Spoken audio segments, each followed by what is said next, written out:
Tandem. Thank you, Mr Speaker. I'm pleased to take a call on behalf of the Greens on technically these 4 bills, but what for the sake of convenience we'll continue to treat as the Victims of Crime Reform Bill. So the Greens will continue to support this bill as we have done up to this point, but as with our Labor colleagues, we do so without any particular enthusiasm. This bill is much less than it could be. It does do some useful things. It has elements of a restorative justice approach within it, and that is something at the heart of our justice policy. Commitment to restorative justice, a genuinely restorative form of justice. This bill gives victims a greater freedom to express their feelings in their own words. It gives them an opportunity to speak directly to an offender in a court of law.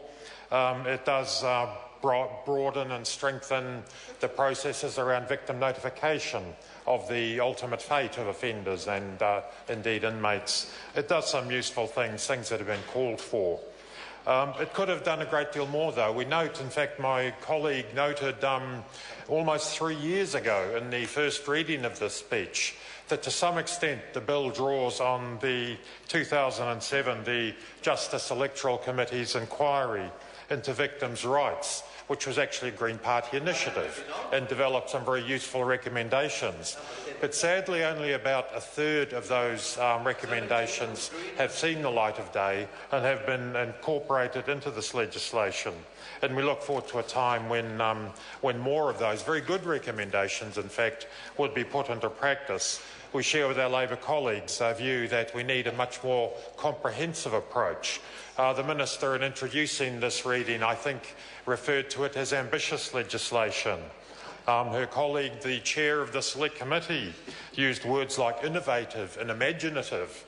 And I have to say, sir, if this bill represents innovation, imagination, ambition, one must set a very low bar for those qualities or those characteristics, because frankly, I fail to see much of it in this legislation. It's quite a tentative approach, very incremental approach to improving the lot of victims. And we do need and look forward to a time when we'll do something much more comprehensive, something rather more courageous, and something that draws on recommendations that have been made here in New Zealand, and we can look for ideas internationally. There are many constituencies, countries, where this is managed much better than we do, and I look forward to being part of that in the future. Excuse me. What do you mean?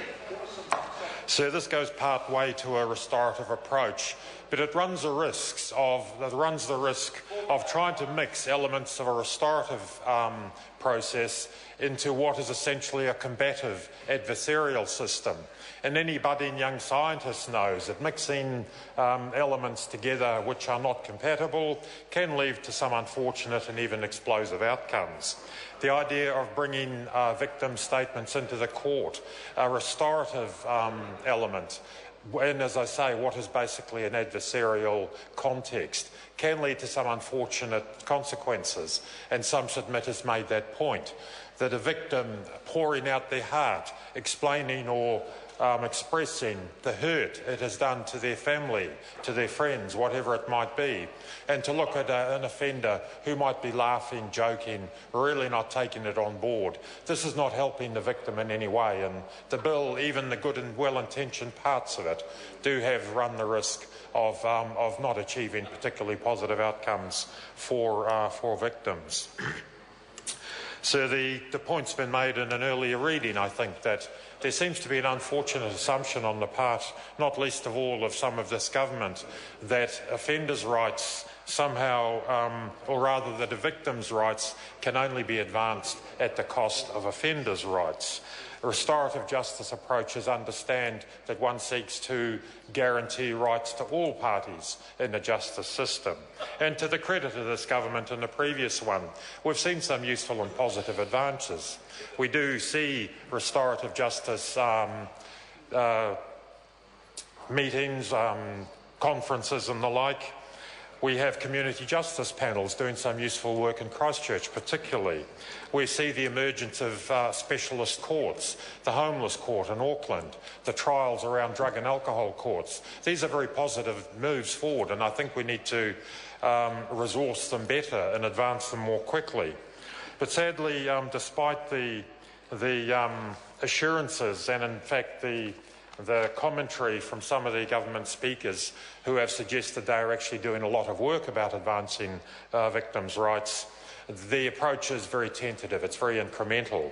And sadly, we still see too many instances where this government is even complicit in creating victims. And by that I mean the very many instances we've seen recently where the rights of offenders and indeed inmates in our prisons have not been respected, where inmates, for example, have been illegally deprived of basic rights, basic conditions, and sadly no consequences have befallen those people in government and management positions who have been responsible for allowing that illegal treatment to occur. So, inmates, as we know, offenders have themselves often been victims. The relationship is very close, and we know that is well proven, not only in New Zealand but elsewhere. So inmates, offenders have often been victims themselves. Many of them, sadly, through long experience of the justice system, know their rights very well, and they know when their legal rights are being compromised or not met. What sort of message does that send to offenders when they see the government agencies responsible for enforcing the law actually breaking the law? What price rehabilitation when offenders see a model of do as I say, not as I do?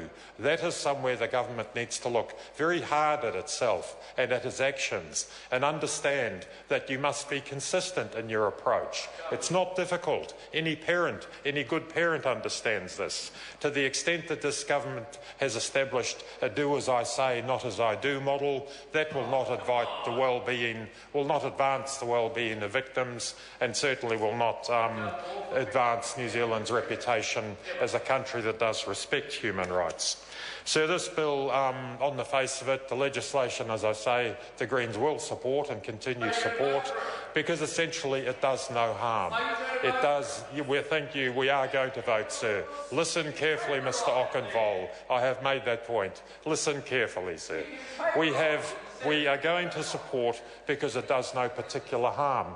But what is actually needed is a comprehensive review. And as I said, I'm pleased to hear Labor colleagues who agree that that is what's called for.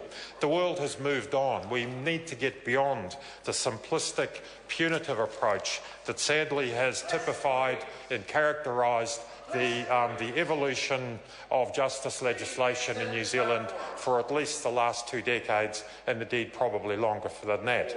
We look forward to a time when we are in a position to initiate and undertake something that is genuinely ambitious, genuinely innovative, genuinely imaginative, and we hope that time comes very soon. Thank you, Mr. Speaker. I call Paul Foster-Bell.